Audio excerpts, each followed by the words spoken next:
ഇറാന്റെ പരമോന്നത നേതാവ് മുസ്തഫ ഖാംനെയുടെ വാക്കുകൾ ഹോർമുസിൽ ഒരു പുതിയ അധ്യായം പിറന്നിരിക്കുന്നു. അമേരിക്കയ്ക്ക് ഹോർമുസിൽ നാണംകെട്ട തോൽവിയാണ് എന്ന് പറയുന്നു.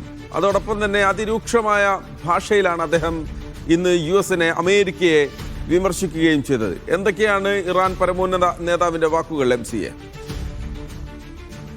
പക്ഷേ തീർച്ചയായിട്ടും, കാരണം ഇറാന്റെ പരമോന്നത നേതാവ് കൂടിയായിട്ടുള്ള മുസ്തഫ ഖാംനെയുടെ പ്രതികരണം എന്നത് അമേരിക്കക്കെതിരെ അതിശക്തമായിട്ടുള്ള വിമർശനം കൂടിയാണ് അദ്ദേഹം ഉന്നയിച്ചിരിക്കുന്നത്. ഏതെങ്കിലും അർത്ഥത്തിൽ നാവിക ഉപരോധത്തിലൂടെയോ മറ്റ് തന്ത്രങ്ങളിലൂടെയോ ഇറാൻ ജനതയുടെ ചെറുത്തുനിൽപ്പിനെ പരാജയപ്പെടുത്താമെന്നും അങ്ങനെ അവിടെ അധീശത്വം നേടാമെന്നും അമേരിക്ക കരുതേണ്ടതില്ല. കാരണം നൂറ്റാണ്ടുകളുടെ പാരമ്പര്യങ്ങളിലൂടെ ചെറുത്തുനിൽപ്പിലൂടെയാണ് ഈ രാജ്യം മുന്നോട്ട് പോയിരിക്കുന്നത്.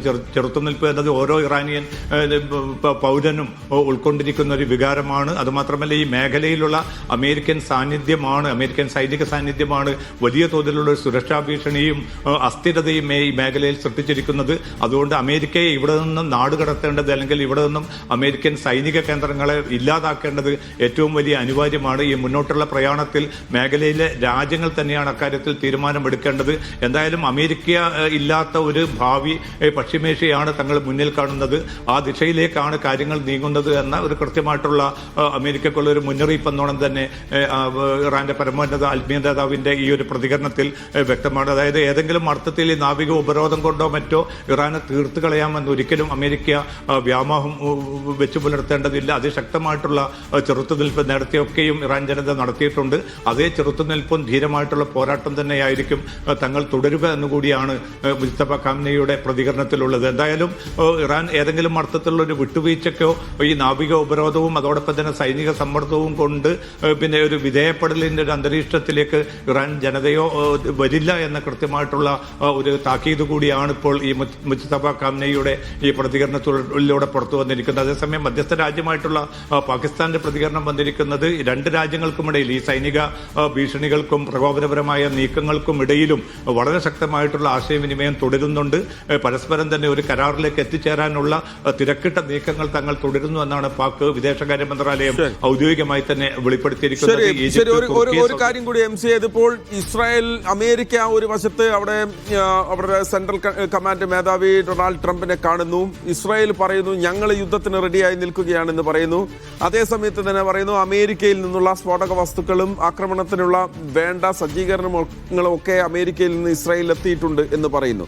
ഈ കാര്യത്തിൽ എന്തെങ്കിലും ഒരു ഔദ്യോഗിക സ്ഥിരീകരണം വന്നിട്ടുണ്ടോ? കാരണം അമേരിക്ക വെപ്പണുകൾ, ആയുധങ്ങൾ, സ്ഫോടക വസ്തുക്കൾ ഇതെല്ലാം ഇസ്രായേലിലേക്ക് കൊണ്ടുവന്ന് ശേഖരിച്ച് വെച്ചിട്ടുണ്ട് എന്നതിന് എന്തെങ്കിലും ആധികാരികമായിട്ടുള്ള തെളിവുകളോ അതല്ലാതെ ഒഫീഷ്യലായിട്ടുള്ള മാധ്യമ റിപ്പോർട്ടുകളോ ലഭിച്ചിട്ടുണ്ടോ MCA?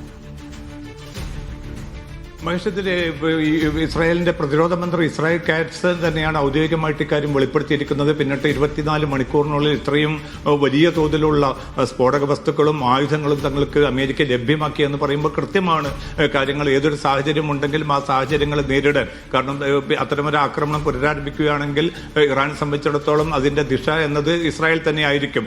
ആ സാഹചര്യത്തെ നേരിടാൻ ഇസ്രായേലിനെ പ്രാപ്തമാക്കുക എന്നതാണ് ഈ സൈനിക സഹകരണത്തിലൂടെ അമേരിക്ക ലക്ഷ്യമിടുന്നത്. നേരത്തെ വിവിധ പോർവിമാനങ്ങൾ ഉൾപ്പെടെയുള്ള വലിയ തോതിലുള്ള സംവിധാനങ്ങളാണ് അമേരിക്ക ഈ മേഖലയിൽ തുടർന്നുകൊണ്ടിരിക്കുന്നത്. കാരണം 3 വിമാനവാഹിനി കപ്പലുകൾ ഇപ്പോൾ തന്നെ ഈ മേഖലയിൽ നങ്കൂരമിട്ടിട്ടുണ്ട്. എബ്രഹാം ലിങ്കൺ ഉണ്ട്, ജെറാൾഡ് ആർ ഫോർഡ് ഉണ്ട്. അതിന് പുറമെ ഇപ്പോൾ ഏറ്റവും അവസാനമായിട്ട് ജോർജ് ബുഷ് എന്ന പടക്കപ്പൽ കൂടി, വിമാനവാഹിനി കപ്പൽ കൂടി ഈ മേഖലയിൽ നിലയുറപ്പിച്ചിട്ടുണ്ട്.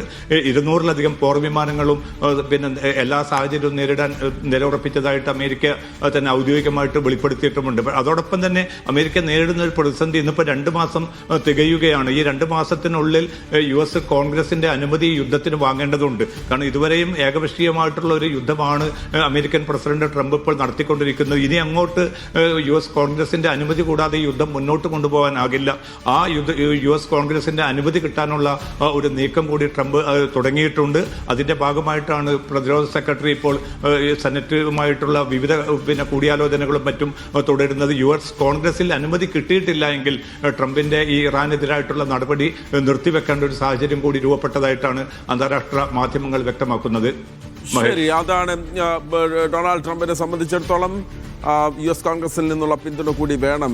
അവിടെയും വലിയ തോതിലുള്ള ഒരു എതിർപ്പ് വന്നു കഴിഞ്ഞാൽ ഡൊണാൾഡ് ട്രംപിന് ഇറാനെതിരെ മുന്നോട്ട് പോകാനാകില്ല. അതേ സമയത്ത് തന്നെ ഇസ്രായേൽ ആവശ്യത്തിലേറെ ആയുധങ്ങളും സ്ഫോടക വസ്തുക്കളും ഇതിനോടകം തന്നെ അമേരിക്ക എത്തിച്ചിട്ടുണ്ട്. ഞങ്ങൾ എന്തിനും തയ്യാറാണ് എന്ന് ഇസ്രായേൽ പറയുന്നു. തിരിച്ചടിക്കാൻ ഞങ്ങളും തയ്യാറാണ് എന്ന് ഇറാൻ പറയുന്നു. അതിനിടയിൽ മധ്യസ്ഥ രാജ്യങ്ങൾ രണ്ടാമത് വീണ്ടും ഒരു ചർച്ച നടത്തി ഇതിനൊരു സൊല്യൂഷനിലേക്ക് കൊണ്ടുവരാൻ വേണ്ടി മധ്യസ്ഥ രാജ്യങ്ങളും ശ്രമിക്കുന്നു. അപ്പോഴും ഇറാൻ്റെ പരമോന്നത നേതാവ് പറഞ്ഞു വെച്ച ഒരു കാര്യമുണ്ട്: അമേരിക്കയുടെ സാന്നിധ്യമില്ലാത്ത, സാമീപ്യമില്ലാത്ത പശ്ചിമേഷ്യ, അതാണ് ഞങ്ങളുടെ ലക്ഷ്യം എന്ന്.